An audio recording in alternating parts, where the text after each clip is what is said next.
Hey friends, you're tuned in to the Learn or Be Learned podcast, a show where wisdom meets curiosity in order to discover the human experience.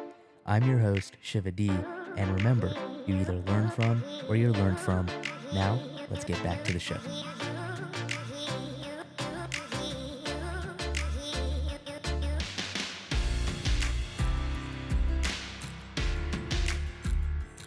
All right, welcome back, friends, to another great episode. This is a small talk monologue episode on a topic that I actually believe is really important.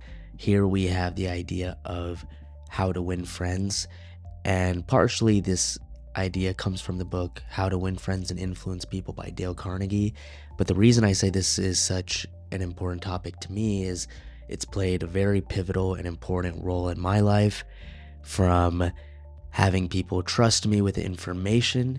You know, I've had countless times where people I've just met, I don't even know them, and they will come and start telling me the most personal moments of their life. For example, when I was at a podcast conference once, I was talking to a guy, and keep in mind this is a podcast conference, so people are used to the salesy podcast host, like, tell me about yourself, what about like the questionnaire, right? People are used to that, but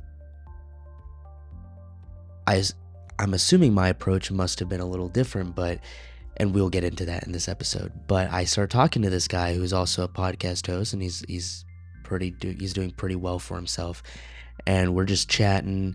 He's fairly well known in the conference community at this point, and he starts talking to me, and he starts telling me how about his upbringing, his life, and his difficulties, and how his wife passed away in a car accident just a few years ago. And he starts dropping all this heavy stuff on me, and we hadn't met for more than maybe 10, 15, 20 minutes. And I distinctly remember by the end of our conversation, he goes, tell me how much I owe you, because I felt like I just had a therapy session. And I've noticed that pattern with several people. I've had a good friend of mine, at the time we had just met, and he told me some serious stuff that was going on currently in his life, and I've noticed that ability for people to just feel comfortable and share not just information, but I've also had people give me, you know how it is in your 20s, you're trying to make it financially, it's difficult, and you're struggling, you're trying, especially for any of you out there that are risk takers or entrepreneurs or business-minded folks, that finances can always be a tight stretch in this realm. And I've had people give me large sums of money that, at this time I probably shouldn't disclose, but that comes with the ability to understand people, and I believe that's why this is one of the most important topics, and smart men such as Dale Carnegie understood this exact philosophy, because money comes and goes, but the trust of a person is only there once. It's like when you shatter a vase, you can try to glue it back, but it won't come back perfectly, right? So trust in human beings operate to a similar degree, I would say. Anyways, that was just some backstory as to why I believe this episode's important. So I have a few points here, and one is, don't criticize, condemn, or complain. This is from Dale Carnegie, and you'll see it in Jay Shetty's Think Like a Monk and a few other places. This idea is very important, and I work very hard to not be someone who criticizes or complains. And it can be hard, right? Because there's a little bit of satisfaction to just saying, talking negatively, but your mindset shapes all, and it shapes your life.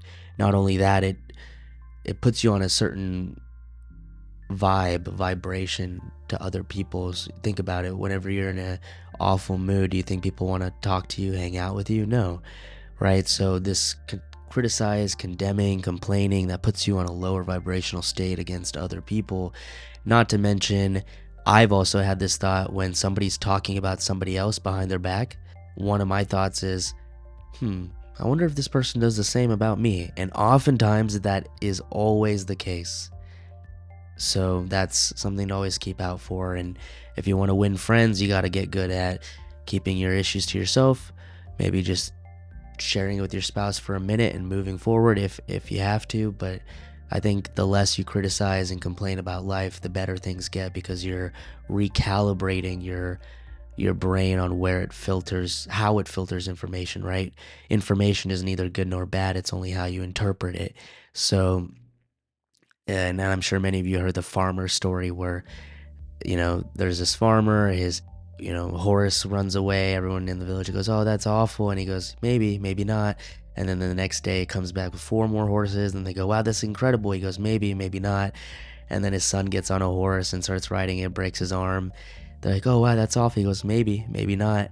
Next day, a bunch of people from the state come to recruit people for the war, and they see his son has a broken arm, so they don't recruit him, and they go, "Wow, you're so lucky." He goes, "Maybe, maybe not." The whole point is that you never know with information, right? It's how you interpret, and that's really the mindset behind life. Anyways, number 2, this one's really important. Become genuinely interested in other people. I believe, growing up, I didn't have a lot of people to interact with. We came to a new country. My parents were scared to just let me wander off to other friends' houses and such. So, there was times I'd play in the neighborhood sometimes, but especially in my younger years, I didn't have a lot of people around me. We didn't know a lot of people. Very difficult. And in those situations, because of that, I became a lot more creative, a lot more artistic, and at the same time, a lot more curious about the world around me because I didn't get to see much of it or interact with people. So as I got older and older, I believe that curiosity carried forward and I became genuinely interested in other people. And I think it shows. And I think if you have genuine interest in somebody, it deepens this connection because it makes the other person feel important. And when you make somebody feel significant, it makes them remember you better, right? Because people don't actually remember what's being said in a conversation, they only remember how you've made them feel. And I think that's an incredibly important point that I'm going to say again, because try to think back to like the last 50 conversations you had with the last 50 people. More often than not, you might remember a couple points because obviously good conversations stick. But when I'm talking about first impressions, interactions with people, oftentimes it's not even always about what's being said, it's about how you make them feel. People want to invite people that make them feel good, right? Remember, it's about how you make somebody feel in the interaction more so than what's being said. I think having this genuine sense of interest in somebody also shows because you can try to fake it and that also will show.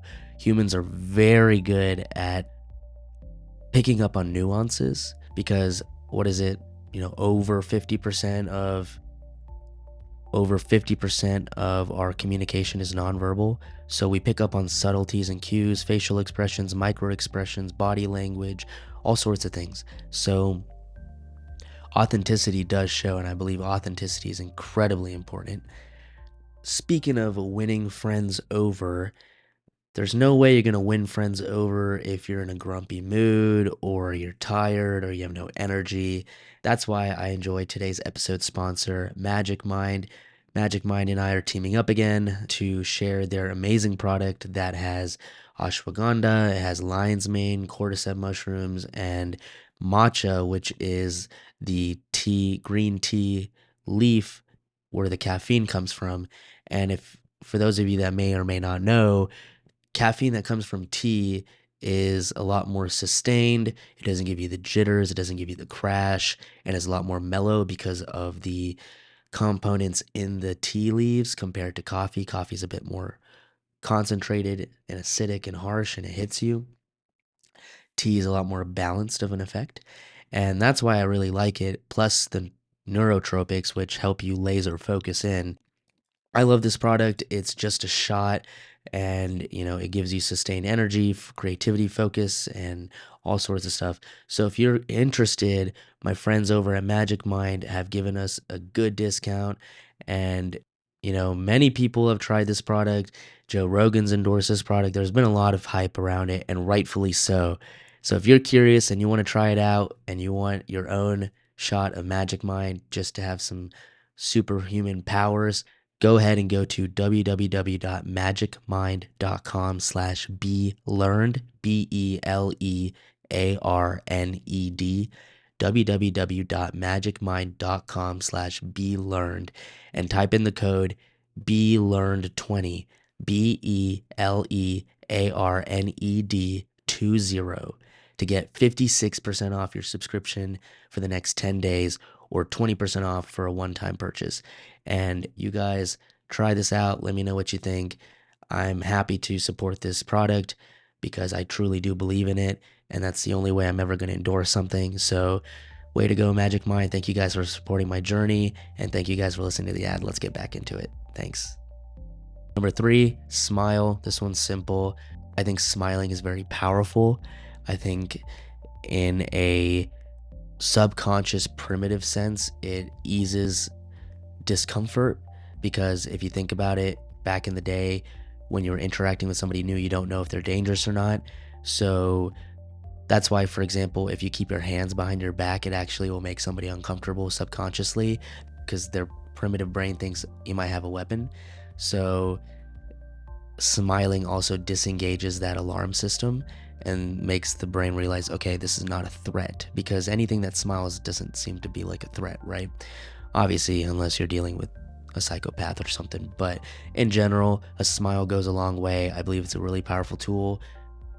And just like I said before, it has to be authentic and genuine. Just practice being happier, smile more. Don't force it.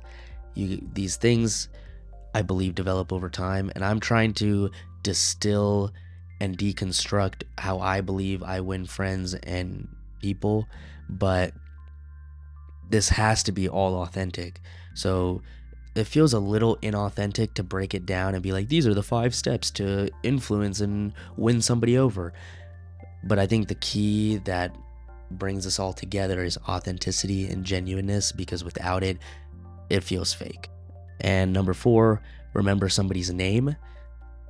Dale Carnegie says this in his book, and I honestly believe that's the case too, because I believe it's almost a subtle superpower. For example, I'm heavy into fitness and recovery, and I started doing a lot of cryotherapy. And when I go to this location, I made an effort to remember people's names. And when I went in, I would say, hey, what's up, man? How you doing? I don't want to expose their names out, but, I would say, hey, so-and-so. And I'd start to remember these people's names, and they would remember me. And it almost builds like I'm part of their community now, right? Not just a paying customer. And I honestly love that. And not only does it build rapport, it builds deeper connections. It also gives you social status in a setting, right? For example, when you are a well-known person in the tribe, everybody has a keen interest to get to know you even more. And that's why people always want to get to know famous people, because, they're part of a larger tribe and they're recognizable, which is the same thing here. Is when you're in a community where a lot of people know you, more people want to get to know you, right? So same thing here. And I think remembering someone's name goes a long way. For example, when I go to a restaurant, I'll get the waiter or waitress's name, and I can't tell you how many times that's come in handy when they're, busy walking by, back and forth, and you go, hey, Steven, when you have a second, can you get us some more water, please? And he'd be like, yeah, no problem. That ability to say somebody's name, they look back, and not enough people do it, to the point where they were like, oh, whoa, he remembers my name. Let me go get him some water when we have a second, right? So it's that thing, and it's come a long way for me to just remember people's name. It really helps. I actually remember a friend of mine, her mom saw me always saying people's names, and she took that herself, and she literally said, every time she sees me, she says that, she goes, I started saying people's names now every time I see them. And even when I was interacting with their families and stuff, when we'd go somewhere, she'd say it before me. She'd go, what's your name? And I thought that was so funny, but it's amazing. It's a very powerful tool, and who doesn't like hearing their name? I know people might say, I don't like hearing my name, but that's not true. Subconsciously, our brain picks up on our name no matter where we go.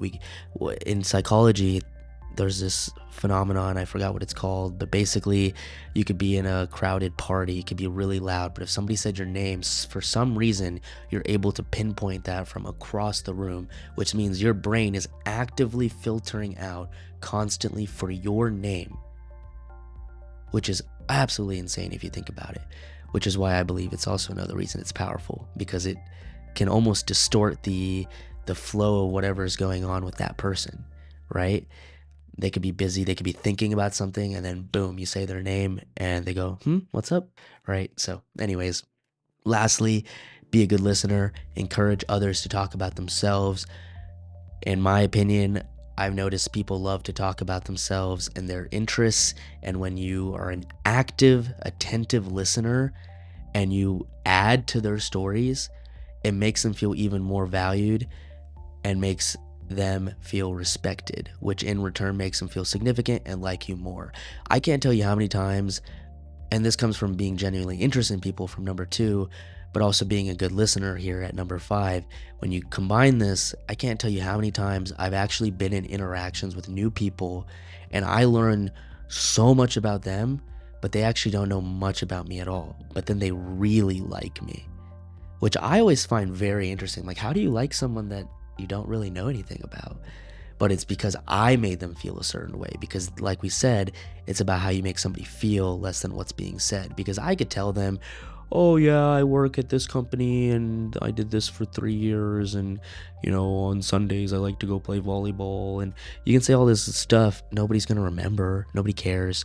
But when you crack a joke or they say, yeah, I used to swim, but not anymore. And then you crack a joke here and there, and you're like, "Yeah, I love swimming. What was your favorite one?" They go butterfly. You go, "Wow, man, you must have been good because that stuff is hard, right?" And this was not the best example. That was just off the top of my head, but you get what I'm saying. You continue a conversation from their side of what they're interested in, and it goes a long way. It really does. And this stuff isn't to just for you to artificially construct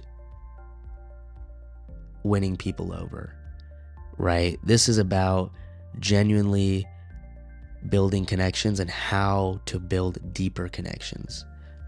And if you can implement some of these things, I'm telling you, it goes a long way. Whether you're at a social gathering, an event, a date, whatever it is, it goes a long way. Business, I've noticed this helped me tremendously. That's why I started this episode with sharing why I've had so much successes so early, is because one of my biggest superpowers is understanding people and getting to have people win them over, essentially. But this comes from a sense of genuine authenticity, not a power move or anything of the sort.